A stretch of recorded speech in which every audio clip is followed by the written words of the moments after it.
तो शुरू करें आज की क्लास। शुरू करूं? Yes sir. शुरू करूं? या। तो देखो, जो मैं कल पढ़ा चुका हूं तुमको, मैंने तुमको कोऑर्डिनेट ज्योमेट्री निर्देशांक ज्यामिति, जिसमें मैंने तुमको कल तीन सूत्र बताए, 3 सूत्र बता चुका हूं, जिसमें कि चौथा सूत्र डिस्कस करने का रह चुका है। और थोड़ा सा मैं 1-2 क्वेश्चन कर लेता हूं, ठीक है। अब क्वेश्चंस मैंने कहा वैरायटी ऑफ क्वेश्चंस बहुत सारे हैं, एक क्वेश्चन कराना गणित में पॉसिबिलिटी नहीं है, ठीक है। तो मैं जो आज का जो मेन है उसको मैं डिस्कस करूंगा, एक लास्ट सूत्र है उस पे बेस्ड क्वेश्चन है, और एक मैं कल जो सेक्शन पढ़ाऊंगा था विभाजन सूत्र, उससे रिलेटेड एक क्वेश्चन उससे कराऊंगा, और that's the end of today's class, ठीक है। देखते हैं सामने, क्योंकि मैं थोड़ा सा लिख के पहले रखता हूं, इसलिए क्योंकि समय का थोड़ा सा ध्यान रखूंगा, ठीक है। तो देखो यहाँ पे, देखो सब बच्चे देखना, ध्यान देना, अब सब ध्यान देना, ठीक है। मैंने लिखा है यहाँ पे, देखो एक त्रिभुज दिख रहा होगा सबको, त्रिभुज दिख रहा है। त्रिभुज में देखो ये है ABC, 3 बिंदु दे रखे हैं। 3 बिंदु, पहला बिंदु है x1 y1, x2 y2, x3 y3। त्रिभुज का क्षेत्रफल निकालने के अगर बिंदु दे रखे हैं इस तरीके से, मतलब निर्देशांक दे रखे हैं, तब आप वो सूत्र नहीं लगा सकते कि त्रिभुज का क्षेत्रफल 1/2 आधार गुणा गया हो जाए, उसको नहीं लगा सकते। या हीरोन का सूत्र, उसका प्रयोग नहीं कर सकते। जो हम त्रिभुज का क्षेत्रफल निकालते हैं ना, हीरोन का सूत्र के आधार पर, या 1/2 आधार गुणा ऊंचाई, उस आधार पर उसको नहीं लगा सकते। जब हमारे पास इस तरीके के निर्देशांक दे रखे होते हैं, तो जो तुम्हारे, हाँ ये बता दूं, जो तुम्हारी बुक में अलग तरीके से, एनसीईआरटी बुक में अलग तरीके से, मैं थोड़ा सा अपना सरल सा मेथड है ना, उससे आसान हो सकता है, उससे आसान मेथड अगर तुम्हारी समझ में आए तो बहुत आसान। हाँ तो सुनो सब बच्चे, सुनो जो मैंने कहा था कि त्रिभुज को निकालने के जो सूत्र है ना, तो जो यहाँ पे किताब से जो संबंधित सूत्र है, किताब में जो है एनसीईआरटी बुक में आपको अलग तरीके से मिलेगा थोड़ा सा, या हो सकता है कि कोई अन्य मेरा शिक्षक साथी अलग तरीके से तुमको बताए, लेकिन जिस तरीके से मैं बता रहा हूँ शायद हो सकता है ये आपके लिए इजी हो। मैं इजी बनाने की कोशिश कर रहा हूँ, है ना, क्योंकि मैथ्स क्या करती है, आसान बनाने की कोशिश करती है। तो मैं अपना तरीके से, आसान बनाने के तरीके से मैं आपको सिखा रहा हूँ, और सब बच्चे ध्यान से देख लेना। हो सकता है ये प्रश्न आएगा और आप इसको ढंग से कर लेना, ठीक है। तो समझाने की कोशिश करता हूँ। देखो त्रिभुज ABC का क्षेत्रफल लिखा है, लिखा है 1/2 लिखा है, 1/2 लिखा है। और मैंने क्या है, मैंने इस तरीके से 2 लाइनें खींची है। x1 y1 पहला बिंदु लिखा है, दूसरा बिंदु x2 y2 लिखा है, तीसरा बिंदु x3 y3। समझ में? तीनों बिंदु लिखे हैं इसमें। जो पहला बिंदु है, जो तुम पहला बिंदु लिखोगे उसे दोबारा लिख देना x1 y1, ठीक है। समझ में आ गया नियम, समझ में आ गया। जो पहला बिंदु लिखोगे उसे लास्ट में दोबारा लिख देना। तीनों बिंदु लिखने के बाद जो पहला बिंदु हो उसे दोबारा लिख देना। पहला बिंदु मेरा x1 y1 है, वो लिखा मैंने। अब क्या करना है, देखो सिंपल, बहुत सिंपल, बहुत आसान बनाने का काम मैं सिखा रहा हूं। देखो आपने क्या करना है, 1/2 गुणा, इस तरीके से कोष्टक, बड़ा कोष्टक लगाना है। इधर की गुणा, देखो इधर की गुणा x1 y2 लिखा, फिर इधर की गुणा x2 y3 लिखा, फिर इधर की गुणा इसके साथ इसकी गुणा, मतलब तिरछी गुणा x3 y1 लिखा। तीनों का योग, बीच में धन, तीनों का योग, ऋण का चिन्ह बीच में ऋण। फिर इधर की गुणा देखो x2 y1 लिखा है, प्लस, क्योंकि कोष्टक लगा रखा, छोटा कोष्टक है ना। फिर है x3 y2 लिखा है, फिर x1 y3 लिखा है, फिर ये कोष्टक बंद। मतलब इधर की गुणा माइनस इधर की गुणा का योग, ठीक है। ये सूत्र है, आसान लगेगा देखना। इधर तो अभी हम डिनोट कर रहे हैं, रिप्रेजेंट कर रहे हैं x1 y1 x2 y2 x3 y3 ना। अब मैं इससे आधारित, देखो कितना आसान है, और एक एग्जांपल करेंगे, सब बच्चे इसको सीख जाएंगे, ठीक है। और शायद बोर्ड में आएगा, और ये बताऊंगा कि बोर्ड में कैसे घुमा के पूछ सकता है, क्योंकि वो तो क्या करता है, एग्जामिनर जो होता है, जो पेपर सेटर होता है, जो पेपर सेट करता है, आपको चेक करता है कि आपके अंदर क्षमता है करने की। तो देखो एग्जांपल देंगे, एग्जांपल देखा है सबको। बिंदु ABC से बने त्रिभुज का क्षेत्रफल ज्ञात करो। तीन बिंदु दे रखे ABC, तो मैं यहाँ त्रिभुज नहीं बना रहा हूँ, मतलब अगर मैं रफ डायग्राम बनाऊंगा तो इस तरीके से, ये A B ए के बिंदु है कितने 5 2, ठीक है, बी का है 4 7, है ना, ठीक है, और सी का है 7 ऋण 4। मुझे क्या सिखाया गया, देखो मैं त्रिभुज का क्षेत्रफल निकालूंगा, मैं लिखूंगा, देखो स्टेप लूंगा, त्रिभुज एबीसी का क्षेत्रफल, एबीसी का लिखूंगा ऐसे। देखो बेटा आसान बनाना है, आसान क्या बनाऊंगा, मैं लिखूंगा 1/2 जैसे मुझे सिखाया, ऐसे ऐसे, थोड़ा सा छोटा बना दिया मैंने, कोई दिक्कत नहीं है, चलेगा। 5 2 5 2 4 7 4 7, फिर 7 ऋण 4 7 ऋण 4, और जो पहला बिंदु था 5 2 से दोबारा लिखूंगा, ये करूंगा ना। देखो स्टेप लूंगा, 1/2 गुणा इधर की गुणा, सीधे गुणा कर दूंगा, 5 7 35 35, प्लस जोड़ दूंगा, फिर इसकी गुणा 4 7 16, लेकिन ऋण का है तो ऋण का 16 दूंगा, ऋण का 16 कोष्ठक लिख दूंगा, फिर इनकी गुणा हो गई, फिर इसकी गुणा 7 दूं ना, ये तो धन का है, कर दिया, माइनस अब इधर की गुणा 4 दूं ना, और फिर 7 7 जोड़ूंगा, ऐड कर दूंगा, फिर 5 चौको 20 माइनस का लिए, तो इसको क्योंकि बोला धन ऋण का माइनस डायरेक्टली दे रहा हूं -20, है ना, और एक कोष्ठक बन गया। अब तो जो मेरे पास देखो संख्या बची ना संख्या, इनको हल करना है। हल करूंगा कैसे, क्योंकि मैं समझता हूं कि संख्याओं को तो आप एक स्टेप में हल कर दोगे। कैसे, 35 में से 16 गए, कितने बचे यार, ऋण 16 धन 14, ऋण 2 बचा, 35 में से 2 गए, कितना बचा 33, इतना आएगा, इसको हल करने पे इतना आएगा। इधर का ऋण 49 में से 20 गए, 29 है ना, 29 और 8 37, कितना आ गया 37, ठीक है। अब 33 में से 37 गए, कम में ज्यादा घट रहा है, कितना बचेगा, ये 1/2 भार है, गुणा गया ऋण 4, कितना बचा, थोड़ा हल करूंगा, सरल करूंगा, 2 दूना 4, कितना आ रहा है ऋण 2, कितना आ रहा है ऋण 2, ठीक है। लेकिन आप क्या पढ़ रहे हो, क्या निकाल रहे हो, क्षेत्रफल। क्षेत्रफल कभी ऋणात्मक नहीं हो सकता, ये तो सिखाते तो नहीं भाई, जो चीज ऋणात्मक हो नहीं सकती तो इसलिए हम ऋण का चिन्ह यहाँ पे कट करेंगे, ऋण का चिन्ह अपने आप हटा देंगे, गणित ये भी बोलती है, ये भी नियम है, क्योंकि क्षेत्रफल कभी ऋण में हो सकता है, कभी नहीं हो सकता, तो इसलिए 2 क्या है, 2 स्क्वायर यूनिट, क्षेत्रफल का वर्ग जो होगा स्क्वायर यूनिट, इसका क्या आ गया आंसर, ठीक है। तो ये आसान बनाती है, चीजों को आसान बनाने के लिए आपको इस तरीके से करना है, आपको पूरे नंबर चाहिए। ये तरीका मेरा है, मैंने अपने गुरुजी से सीखा, जिन गुरुजी ने मुझे सिखाया, मैं आपको ऐसा सिखा रहा हूँ। आपकी एनसीईआरटी बुक में इस तरीके से नहीं कर रहा था, आपके एनसीईआरटी बुक में दूसरे तरीके से, तो मैं फिर कह रहा हूँ कि अन्य लोग हो सकते हैं किसी दूसरे तरीके से सिखाए, लेकिन फिर उसका क्षेत्रफल आंसर निकलेगा सही, आंसर जो उद्देश्य है, उद्देश्य की पूर्ति सही होगी, ठीक है।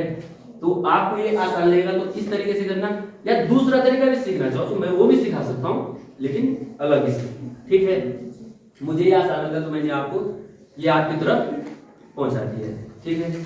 अब हम एक क्वेश्चन मैंने कहा था, क्योंकि विभाजन, कल मैंने विभाजन सूत्र पढ़ाया था, तो उससे संबंधित, उससे आधारित, ये बोर्ड में भी आ रखा है, बोर्ड में क्वेश्चन आ रखा है, उससे आधारित मैं एक क्वेश्चन कराता हूँ, ठीक है। आसान होते हैं, इतना बड़ा, क्योंकि देखो हाई स्कूल लेवल है, 10th लेवल पे जो है इतना बड़ा आपको ऐसा मत समझना कि बहुत बड़ा बर्डन है, बहुत टफ, बहुत कॉम्प्लिकेटेड। 11 12 में मैं मान सकता हूँ कि 11 12 में क्या IIT JEE बड़े बड़े एग्जाम से तैयारी होती है, वहाँ पे बहुत घुमा के क्वेश्चन पूछे जा सकते हैं और बहुत कॉम्प्लिकेटेड क्वेश्चन होते हैं, लेकिन 10th लेवल पे, लेकिन हाँ 10th इज वेरी इंपॉर्टेंट, क्योंकि बुनियादी चीजें, बेसिक्स क्लियर करता है 10th, है ना। 10th क्या है, 10th में कहता हूँ कि चाहे कोई भी कॉम्पिटिशन हो, जिसको 10th की मैथ्स अच्छी आ गई, everything will be okay and fine, okay।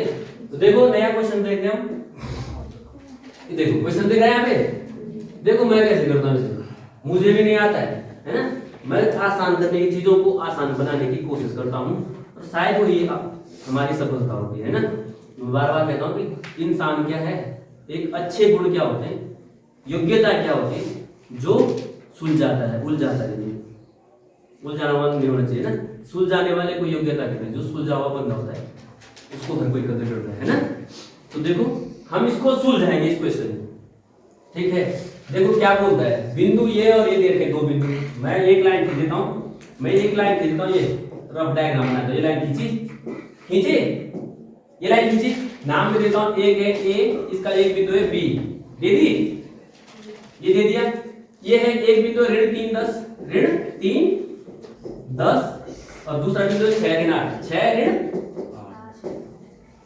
को जोड़ने वाले रेखाखंड ये है को बिंदु ऋण 1 6, ये बिंदु है, ये पूरी, ये बिंदु मैं मान लेता हूं क्या पी, क्या बिंदु बोल रहा हूं, ऋण 1 और 6, ये बिंदु क्या है, ऋण 1 और 6 किस अनुपात में विभाजित करिए। यहाँ वो अनुपात पूछ रहा है, क्या पूछ रहा है, यहाँ अनुपात, यहाँ उसने बिंदु दे रखा है लेकिन अनुपात पूछ रहा है, ठीक है।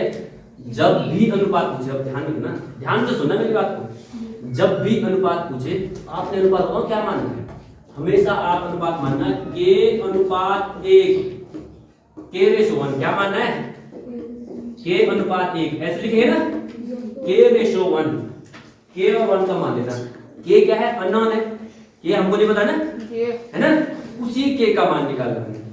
ऐसे प्रश्नों में जब आए 10th लेवल पे, जब ऐसा प्रश्न बोर्ड में आए, आप के अनुपात 1 मान लेना, ठीक है।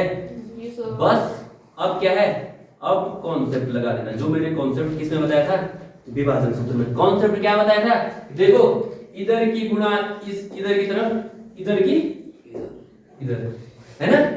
तो देखो जो ये ऋण 1 पहला बिंदु निकालूंगा, है ना, के की 6 के साथ गुणा करूंगा तो 6 के होगा, 6 के, और 1 की ऋण 10 ऋण 3 के साथ गुणा करूंगा तो ऋण 3 आएगा, धन ऋण 3, और आपस में ऐड के धन 1 के धन 1, ये पहला बिंदु निकलता था हमारा, पहला बिंदु क्या है हमारा, ऋण 1, है ना भाई। पहला बिंदु के लिए पहले के साथ मल्टीप्लाई करते थे, दूसरा बिंदु के लिए ये इसके साथ गुणा करनी पड़ेगी, है ना, इधर उधर, समझ में आ रहा है। देखो फिर समझा रहा हूं, के की गुणा 6 के साथ 6 के, 1 की गुणा ऋण 3 के साथ ऋण 3, बटे इन दो का जोड़, जो कॉन्सेप्ट करने वाले सूत्र के अनुसार, किस सूत्र के अनुसार, विभाजन सूत्र लगाया, ये निकाल दिया, ये पहली समीकरण निकल गई। दूसरे बिंदु के लिए नहीं कर रहा हूं, क्योंकि मुझे क्या निकालना है, के का मान निकालना है, जो के का मान निकलेगा वही अनुपात होगा, ठीक है।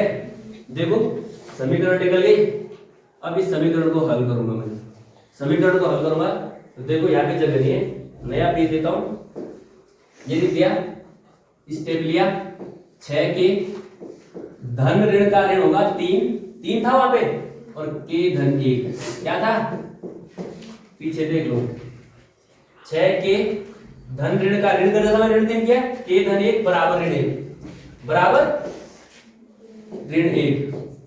समीकरण में मैंने कहा वज्र गुणा, इसकी इधर गुणा हो जाएगी, क्रॉस मल्टीप्लाई, है ना, क्रॉस मल्टीप्लाई, लेकिन के प्लस 1 की ऋण 1 के साथ गुणा, देखो ये 6 के ऋण 3 है, 6 के ऋण 3, इसकी इधर गुणा होगी तो ऋण की के साथ ऋण के, ऋण की धन 1 के साथ ऋण 1, हो गया।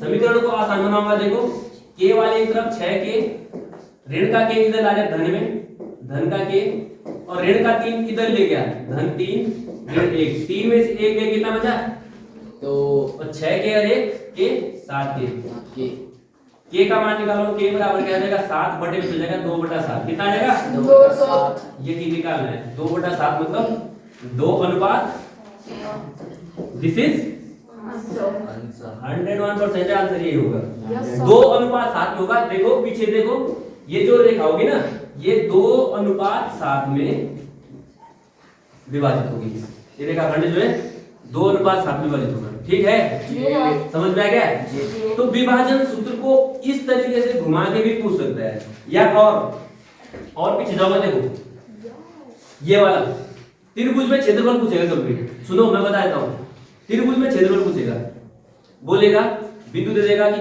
के धन के, माना कोई त्रिभुज के बिंदु के, एक दूसरा बिंदु तीसरा बिंदु, बोल देगा तीनों बिंदु संरेखीय त्रिभुज, तीनों बिंदु दर्शाइए कि तीनों बिंदु संरेखीय, 3 बिंदु देगा, तो आपने क्या करना, जब संरेखीय होगा त्रिभुज के क्षेत्रफल में, जब संरेखीय लिखा होगा, संरेखीय मतलब कोलिनियर, कोलिनियर मतलब मैंने कहा था एक ही बिंदु पर, एक ही रेखा पर स्थित बिंदु, कोलिनियर, जब संरेखीय होगा तो तुमने सीधे अपना दिमाग लगाना है जब लिखा होगा, क्योंकि पूछेगा घुमा के, उसका दिमाग है, आपको चक्कर बोलेगे गुरुजी नहीं बताया, तो जहां पे संरेखीय लिखा होगा तो त्रिभुज का क्षेत्रफल बराबर 0, क्योंकि वो एक ही रेखा में स्थित बिंदु होंगे, तो जब एक ही रेखा में स्थित बिंदु होंगे तो त्रिभुज बन ही नहीं सकता, है ना, बिंदु जब इधर उधर होंगे ना ऐसे, माना एक बिंदु ये तभी तो त्रिभुज बनेगा।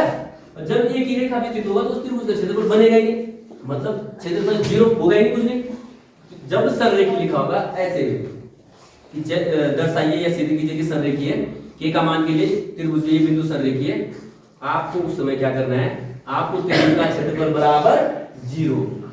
फिर इसी तरीके से हल कर दो, यहाँ भी जीरो होते ना, समीकरण बन जाएगी, के का मान निकल जाएगा। ठीक है, तो जो एग्जाम पॉइंट ऑफ व्यू से, एग्जाम पॉइंट ऑफ व्यू से अगर हम देखेंगे तो बहुत सारी चीजें होती है जो आप लोगों के लिए कंफ्यूज कर सकता है।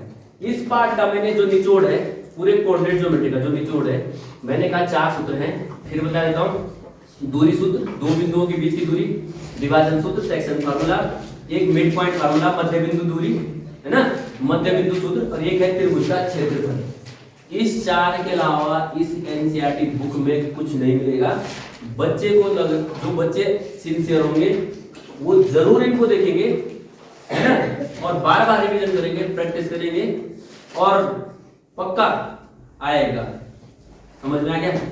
तो वैरायटी ऑफ क्वेश्चन के लिए देखेंगे, आप पर्सनली मुझसे पूछना। अगर आपको लगता है कि कोई और क्वेश्चन आपको चकरा रहा है तो आप लोग मुझसे पर्सनली कांटेक्ट कर लेना, संपर्क कर लेना, मैं आपको बता दूंगा।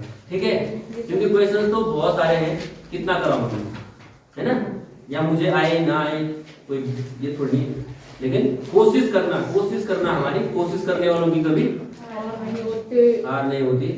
धन्यवाद, शुभ दिन, जय हिंद।